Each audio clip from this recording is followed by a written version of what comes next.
Hi, this is Rob Paletic of Brutal Iron Gym. In today's video, I want to discuss ways in which I use to create variety in my chest workouts. One of my clients recently asked me for variety ideas. We were discussing the concept of pre-exhaust and how you can use that in multiple ways. So one of the ways I use that in my training is for the dumbbells I have here at home.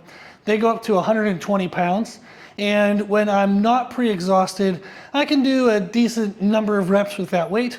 So one of the techniques I used just in a workout last week was how many reps can I do across 5 sets, taken to good form failure with 3-minute rests. So I did my normal kind of warm up with machine flies, a little bit of dumbbell flies for the chest, nothing that would have pre-exhausted me or fatigued my efforts on those top end sets. So I just did that fresh, so not pre-exhausted.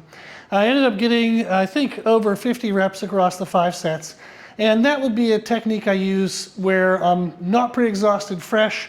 I just pick something heavy and make that the main focus.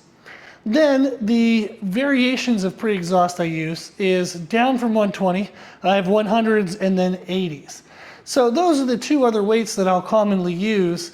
And at 100-pound dumbbells, I can do a medium pre-exhaust. So one of my favorite pre-exhausts is a cable crossovers here on the Sorinex Apex rack. One of the things I like about this is you can stand further back closer to where the cables are. So when I'm out here, I have very little tension on my chest. But as I'm coming in towards the midline, the tension actually grows greater. So it's a greater way to emphasize the inside of the chest. And this is actually counter to how the dumbbells feel when you're doing dumbbell flies or dumbbell presses. You have the most weight load when you're in the lower, more stretched position. And then as you would come up and squeeze, it's a more mechanically advantageous position, so you get less of a stimulus. So I like that the cable flies kind of inverts that. So it's a great way for me to complement the stress of the dumbbells by doing a cable fly first. So when I'm doing the 100-pound dumbbells, I'll take the cable flies to full exhaustion. I'll kill it, do a couple like 3-4 sets, maybe even add in some drop sets or rest pause, but I'll totally fatigue the chest. But my triceps are fine from after flies. It's really only the chest that's fatigued.